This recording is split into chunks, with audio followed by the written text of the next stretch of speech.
Waalaikumsalam. Waalaikumsalam warahmatullahi wabarakatuh. Jadi lo bawain the power of type. Nah, teman-teman udah tahu dong pasti type itu apa. Tapi biar kita sama persepsinya, gue kasih definisi simpelnya dulu. Kalau literally itu type itu kan particular group of people, things share similar characteristic. Itu dari Cambridge, dari KBBI, model contoh corak. Nah, kalau dari kita kan computer scientist semua nih. Jadi kalau computer science itu abstraction, mechanism over data. Menurut T.D. Remy, type is concise, formal description of behavior of program fragment. Ya kalau kayak gini kan, ya kaku banget lah istilahnya ya. Tapi gue mau ngasih tahu kenapa gue bawain ini, karena ada alasan yang gue percaya. Well type expression do not go wrong. Jadi ini kalau gue ngoding, gue pakai prinsip ini. Karena express yang typed expression itu bisa menghindari bug, bisa mudah dibaca, dan selanjutnya. Ini kenapa bisa begini? Pertama kita harus tahu sejarahnya dulu. Kenapa bisa ada type system yang kita sering pakai itu. Dari 1950, awal-awal bahasa programming ya.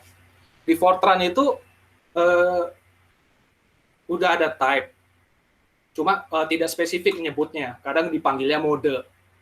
Nah, tetapi di Algol 60, bahasa programan yang katanya community based gitu, saintis beranggapan types are born.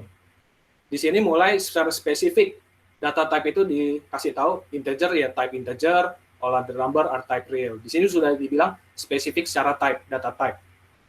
Itu membuat Tony Hoare realize sesuatu kalau type itu essential, nggak cuma memory requirement tapi avoiding machine dependent error. Nah di sini udah kata kuncinya ini, udah menghindari error gitu kan. Kalau ada yang tahu Tony Hoare ini, dia tuh yang buat sorting algorithm. Terus Tony Hoare juga membuat Algo W, itu upgradean dari Algo 60. Tapi yang lucu, dia menganggap Algo W itu sebagai billion dollar mistake. Ada yang pernah dengar nggak billion dollar mistake? Ini tentang null reference. Jadi kalau data type itu karena bisa dimasukin null, itu bagi dia billion dollar mistake. Nah, 1970-an, types become central feature yang seperti kita tahu sekarang. Jadi semua variabel harus mendeklarasikan type-nya. Jadi akan menggaransi kalau operasi itu sesuai apa yang diinginkan gitu. Sesuai nilai-nilai yang dibutuhkan dan diinginkan. Tapi Pascal ini dianggap terlalu strong. Karena bikin array itu harus nentuin size-nya juga gitu. String dan array harus nentuin strength. Ini jadi terlalu strong. Jadi keyword di sini strong. Ini strong maksudnya apa? Jadi kalau ada scale-nya ya, kalau strong typing itu dan weak typing, itu jadi ada perbedaan di situ. Kalau yang weak typing itu, ini kan string ya, char atau string ya, tipenya berbeda. Kalau 5 ditambah 5 string ditambah 5 integer atau number, itu jadinya concatenation, dirangkai. Ini kalau weak typing. Tapi kalau strong typing, ya nggak bisa karena type-nya beda. Gitu. Ini contoh lain, kalau weak typing, 4 tambah 7 ya 11, kita tahu. Tapi 4 tambah 7 string, jadinya 47 di concat. Gitu. Tapi kadang ada beberapa bahasa yang aneh juga, 4 dikali 7 string bisa di-convert gitu, jadi integer gitu. Jadi kalau intinya weak typing itu tuh di background-nya itu udah diatur sama programming language-nya. Jadi 4 kali 7 string, oh ini kalau 7 nggak bisa di-concat, jadinya di-convert jadi string jadi integer, jadi 28. Sama kayak boolean, ini tipenya beda, tapi kan kalau boolean itu kan 0 dan 1 lah intinya, isinya kan sebenarnya. Jadi 3, ini false ya, 0 nggak bisa dikurangin apa-apa. Gimana kalau strong typing? Strong typing 4 tambah 7, 11, oke, karena tipenya sama. Tapi kalau udah tipenya beda, ya nggak bisa ngapa-ngapain, gitu. Karena compilernya bakal komplain, ini type-nya beda. Maksudnya lu kayak gimana? Ini harus eksplisit, gitu. Nggak bisa dong sembarangan ngasih beda-bedain type. Nanti,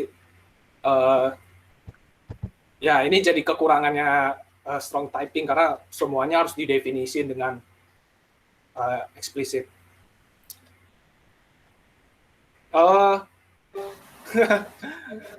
Diam dong. Terus, tapi weak typing itu yang lucunya begini, karena kalau kita nggak ngerti rules-nya, itu akan membingungkan. Bentar nih, siapa sih?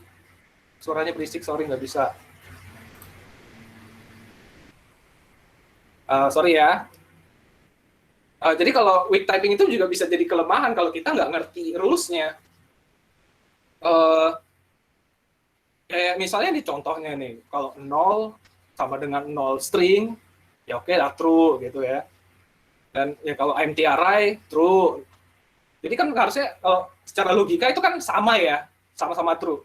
Tapi kalau kita 0 string dengan empty string, kok bisa false gitu. Jadi ini weak typing harus benar-benar kita tahu rules-nya. Next. Lanjut, kita ke 1980. Di sini mulai object-oriented programming. Jadi intinya type itu kita bisa definisiin. User-defined types, yang kita tahu tuh kelas. Jadi kalau dulu cuma ada primitif, sekarang udah bisa programmer membuat type-nya sendiri. Nah, tetapi object-oriented membuat static typing itu painful. Dan banyak yang ya udahlah give up gitu loh. Maka di dekade berikutnya ada dynamic type language. Tapi dynamic type language itu bukan berarti typeless ya.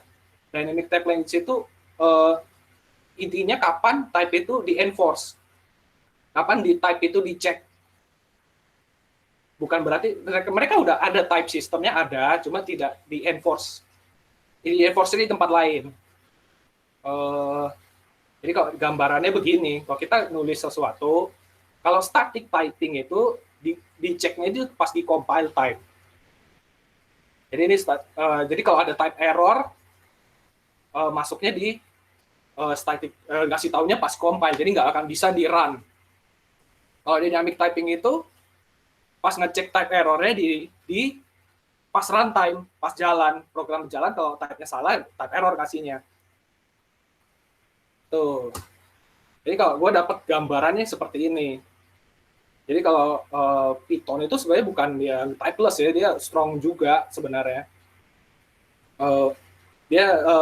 Tapi dia kategorinya dynamic gitu.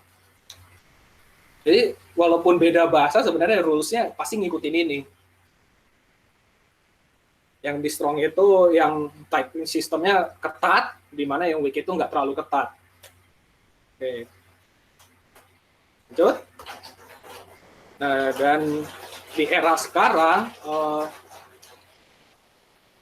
type system mereka start spreading. Jadi type sistemnya, type system sebenarnya ini language ini nge-fix dari language sebelumnya atau solusi dari language sebelumnya gitu. Seperti TypeScript kan, Under Hellsberg berpendapat kalau bikin program gede pakai JavaScript bisa, cuma nggak bisa di maintenance. So dia yang membuat TypeScript. Swift dan Kotlin juga nge-resolve masalah-masalah di language sebelum-sebelumnya. Tapi Java 10 itu sebenarnya juga tetap keep up ya. walaupun nggak terdengar, Java time juga udah pakai type inference juga, nullable type itu juga ada, tapi dia pakai annotation dan lain-lain. Jadi fitur Java itu sebenarnya nambah kalau nggak cuma Java begitu-begitu aja. Oke, nah gimana sih biar kita memanfaatkan type system dengan baik? Ini gue contohnya Kotlin aja ya, tapi mudah-mudahan mudah dimengerti. Jadi kalau kita tuh semua sering melakukan ini primitive function karena simple dan gampang gitu ya. Tapi dasarnya kalau kita mikir secara logis ya, user itu bukan string. User harusnya ya user. Type user dan phone number harusnya jangan string. Phone number harusnya type-nya phone number gitu. Kalau misalnya nih contoh salah satu kita bikin variable time. Ini time apa? Unitnya apa? Gitu. Terus gue rename. Time millisecond. Gitu. Oh, jadi selesai masalah. Enggak juga. Time millisecond masih bisa di-abuse. Kita salah ngambil value-nya atau gimana. Karena ya long itu kan yang unitnya bisa dimasukin apa aja lah ya. Gitu. Nah, dari sini gue pengen nyontohin gimana sih biar fix dari yang ini ya. Ini kelihatan nggak? Halo? Iya kelihatan. Oke, kelihatan ya. Gua kirain tadi pindah itu nggak kelihatan. Oke.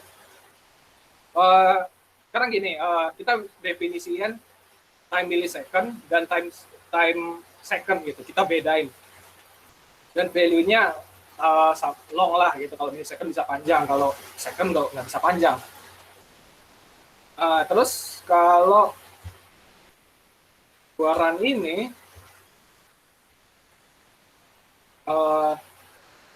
running mohon tunggu. Ini type-nya dia print time millisecond. Ini type-nya ya, udah jadi type-nya karena gua nggak toString atau gimana. Langsung type isinya 50. Lo bisa pakai extension biar mudah dibaca. Jadi nggak harus ini, intinya isinya sama. Ini type-nya juga diatur jadi millisecond karena gue udah definisiin di sini kalau time millisecond dia jadinya time objek type-nya jadi millisecond gitu. Jadi nggak ada confuse di situ. Kita bisa bedain millisecond dan second. Nah, biar ngerasain gunanya apa sih kita nge-typing gitu. Ini gue ada function cut music clip. Gue run dulu ya. Intinya potong cuplikan mulai dari detik ke berapa. Ini gue masukin di sini ya. Ini manggilnya gini. Dia kan hasilnya gini. Potong cuplikan dari 0 detik selama 30 detik. Oke. Gampang ya. Tapi kalau gue hapus ini maksudnya apa ya? Ini mulai dari 0 detik atau detik ke 30. Karena begini bisa membingungkan kalau kita nggak definisiin type-nya secara eksplisit. Pas gua running, ini ternyata 30 0 sampai ke 30. Yang sebelumnya lama. Nah, ini bisa jadi sumber bug gitu ya. Kalau kita nah ini fungsinya manggil dari mana gitu loh. Kalau kita nggak secara eksplisit ini time second apalagi gitu ya. Pas gua calling ini gua komen dulu biar ini ternyata dari fungsi dari dunia lain yang ngasih tahu ini sampai ke berapa gitu. Jadi ini karena kita nggak sama-sama nggak definisin secara eksplisit. Terus gua contohin yang benernya. Nah, sekarang gua bikin ada time point in time yaitu detik ke berapa sama time delta. Gue jelasin secara spesifik. Jadi bisa bikin dua fungsi. Dimana yang ini potongan cukup dari detik ke berapa, dari poin ke berapa sampai detik ke point in time. Nah, ini juga kalau dia time-nya delta, bisa pastiin kalau ini mulai dari detik ke sekian dan selama, karena ini time delta ini durasi gitu. So ini poin detik ke berapa dan yang ini durasi. Kalau ini pasti dia manggil function ini karena type-nya beda. Ini kalau duration ini kan dia ini duration time second jadi time delta. Gitu. Ini gua run. Jadi kita benar-benar bisa memisahkan gitu. Jadi tidak ada confusion kalau type-nya sama. Terus kalau gue bisa pakai, kalau di ini fitur Kotlin ya, gue bisa bikin lebih spesifik, ini 10 detik sampai 100 detik. Dan yang ini bisa 12 detik selama 15 detik. Jadi benar-benar terpisah gitu ya. Nggak ada kebingungan di situ. Mengutip dari, jadi rules-nya begini, don't put a name what can be in type. Kalau contoh millisecond tadi, jangan taruh di name gitu loh. Karena ya menurut Linus Torvalds, encoding the type into the name, so-called concurrent notation, is brain damage gitu. Compiler itu tahu type-nya apaan gitu, bisa ngecek itunya, ngecek type-nya. Makanya no wonder ini nama merek, itu cari tahu sendiri merek apa. Makanya merek itu membuat program yang bagus. Gitu. Jadi rules-nya don't put any name, what can be in type. Okay. Ini contoh lain. Price itu ini ada regular price, ada discounted price ya. Ini functionnya. Tapi ini kalau ini kan sebenarnya price sama-sama price ya. Ngapain gue bedain gitu ya. Barang, 50.000 rupiah, ini dipotong 30%, karena gue potong di sini 30%. Itu. Ini tetap kayak memisahkan dua value, tapi sebenarnya sama-sama price. Gitu. Kalau better example,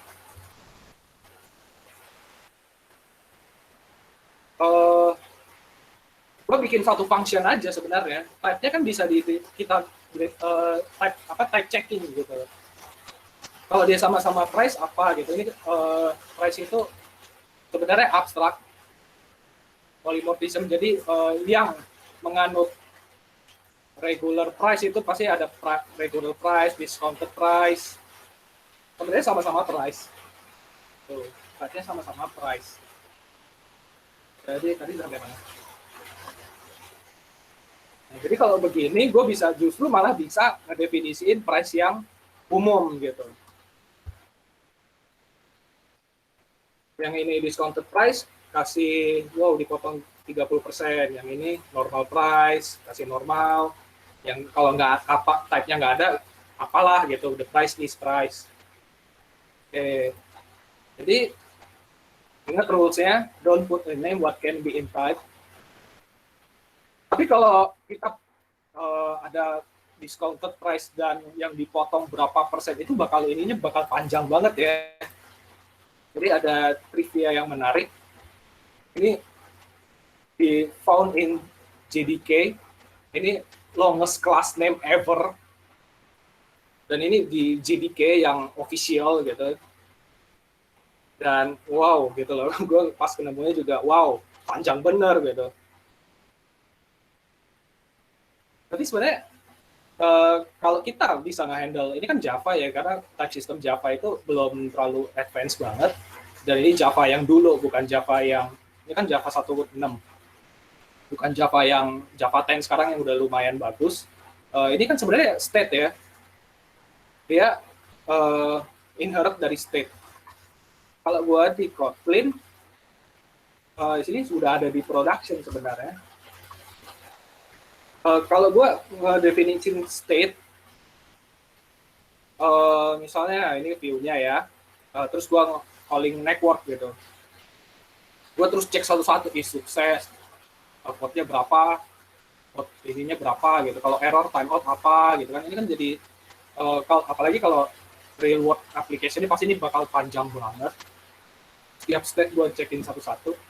Tapi kalau di Kotlin, gue bisa gini aja sih. Kalau gue request pakai state yang udah gue definisiin sebelumnya, ini state-nya ada sukses, ada fail, ada macam-macam, ada apa.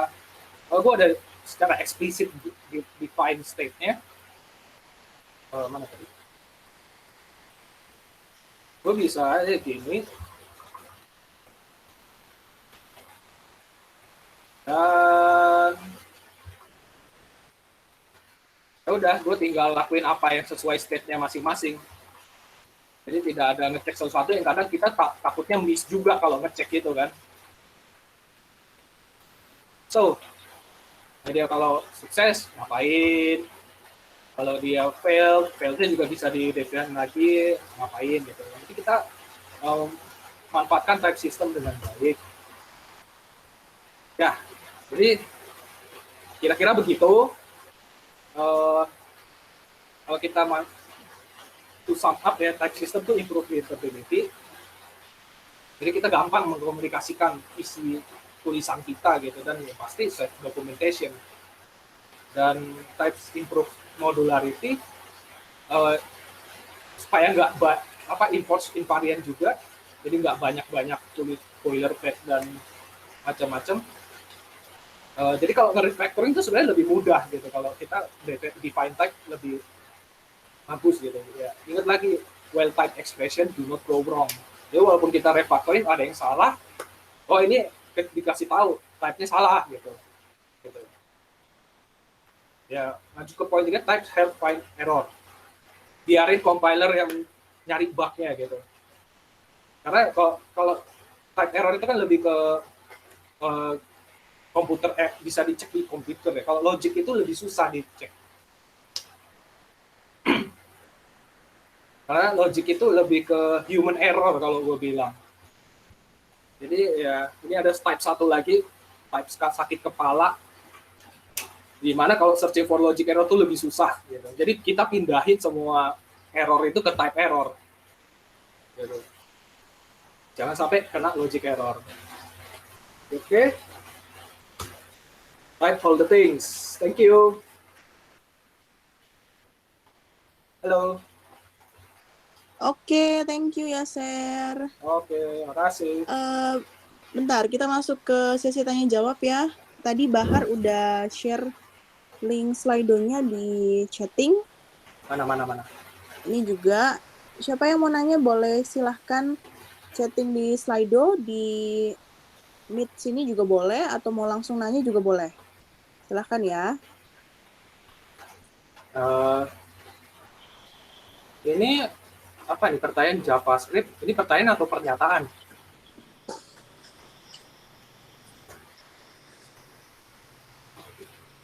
Ini siapa yang ngasih ininya?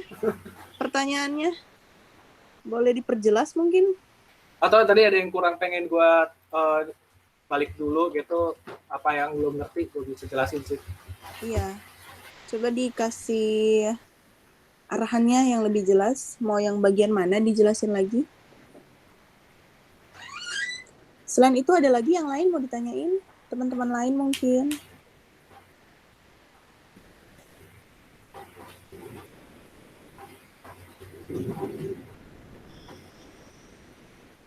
Halo. Terlalu boring atau apa nih, jadi nggak ada yang nanya.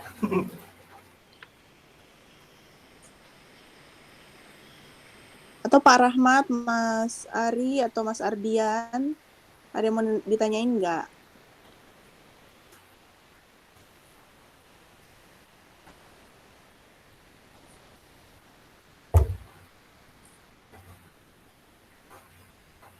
Halo. Ya. Ya, ada go static typing. Iya, setuju. Nah, itu ada tuh. Di kita pernah kejadian nggak ya bug yang disebabkan karena type ini? Kita banyak pakai JavaScript.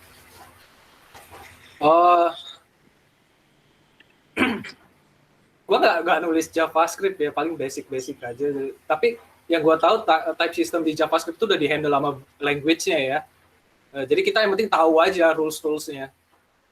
Mau itu bahasa apapun, kan JavaScript weak typing ya. Weak typing itu dia punya rules-nya secara implisit nge-handle type system-nya, type data type-nya. Jadi itu harus pastiin aja gitu. Jadi kalau kita udah ngerti, pasti nggak ketemu bug lah.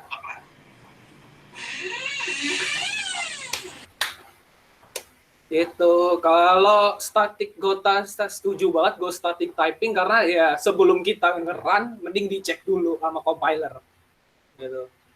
Karena makanya gue selama gue ini ngoding gue pakai static typing dulu semua gitu. Sebelum gue ke nge-ship ya.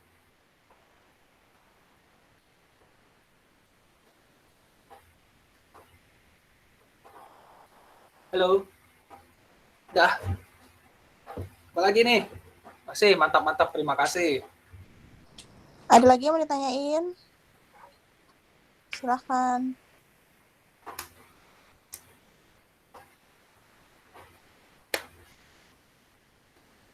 Mungkin gue kasih tahu ini ya. Jelas. Oh ya, ini $1 billion mistake yang tentang null reference. Sebenarnya gini ya, kalau null reference itu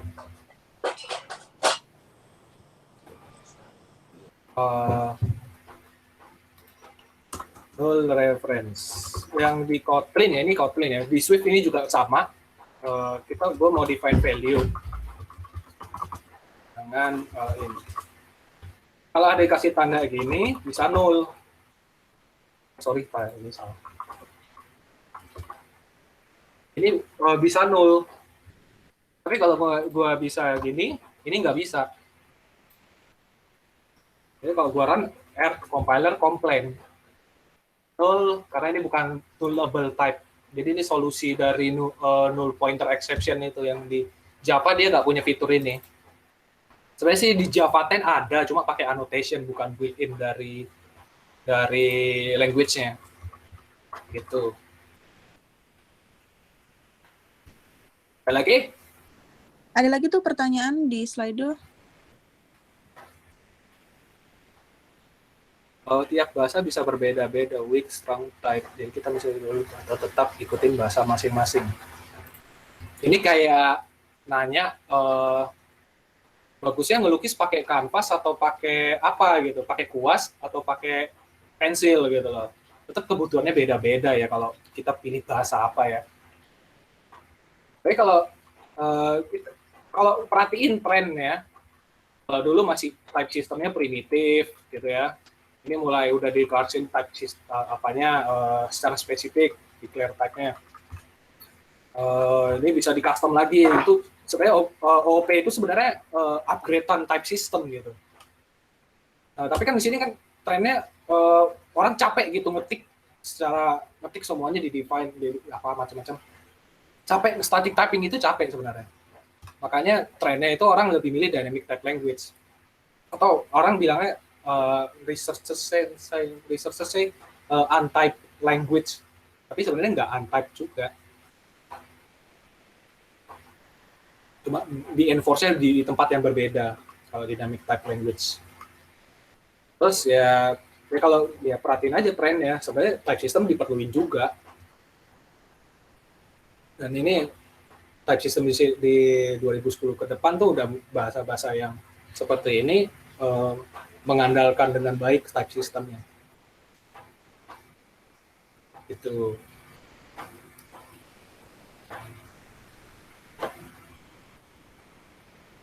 Nah, kalau tiap service bisa terjadi nge-break karena beda types. Kalau tiap service kita bisa berbeda-beda bahasa programming atau bahasa apa nih? Kalau bisa nge-break karena beda types. Kita kan harus lebih enak tuh lebih spesifik ngasih type-nya apa, data type-nya apa, string apa gitu. Apa nih?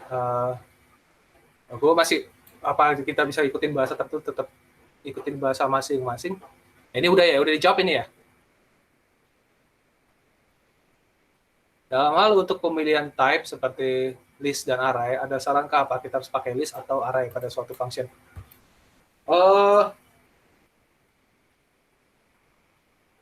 Apa bedanya array sama list? Itu gue juga bingung. Kalau apa bedanya array sama list? Kalau di gue sendiri di Kotlin gue selalu pakai list karena dia banyak ininya udah banyak fiturnya lah, banyak function-function yang ngebantu. Kalau array itu terlalu primitif untuk bagi Kotlin. Gitu. Tapi sebenarnya intinya kan is the same but different but still the same, list atau array. Oke, apalagi nih dalam ini udah dalam hal gimana kalau tiap service kita, ya itu tadi udah kejawab ya nih, gimana kalau beda tiap service kita bahasa beda-beda. Ini masih gua kurang ngerti apa terjadi ngebreak karena ini bahasa apa ya, beda-beda bahasa apa. Oh mungkin gini ya, kalau ini contoh yang sering terjadi di Tada Wallet, kalau kita dapat JSON object, kita terus nggak tahu ini integer atau double. Double itu bisa koma, integer atau double gitu. Dan kalau sering dikomplain ya sama tim produk, wah ini tiba-tiba JSON exception bla bla bla bla. Karena ini kan beda bahasa, jadi JSON sama yang gue di Kotlin. Karena Kotlin itu harus spesifik juga, dia strong typing. Ini mau integer atau double gitu. Jadi ini kadang-kadang kendalanya gitu kalau beda bahasa, ya. Tapi gitu ya. Kalau di Kotlin kalau dia ada titik ada komanya itu udah pasti otomatis double. Tapi kalau dikirimnya cuma angka doang integer, itu udah otomatis dijadiin integer. Jadi kalau backend di situ kalau emang itu bisa koma, coba kasih titik 0 aja gitu walaupun emang nggak ada komanya. Jadi less confusion for us lah. Karena kita nggak tahu ini bisa koma atau enggak. Karena kalau kita ngandelin semuanya double, itu performance issue. Karena double itu kan gede ya. Jadi kalau keseringan itu bakal terasa performance-nya. Walaupun cuma 1-2, nggak terasa. Kalau keseringan pakai tipe data double, performance. Karena menurut Tony Hoare, mana tadi? Ya, karena ya inilah not only determine memory requirement. Sebenarnya ada lanjutannya lagi sih tentang di website ini tentang performance juga. Ya, tapi bisa cari tahu sendiri lah. Ini gue juga lupa juga nyarinya di mana. Oke, kalau kayak gitu ya, Sir. Thank you ya. Oke. Buat partisipasinya, terima kasih. Kasih ini dong, review. Bagus apa jelek?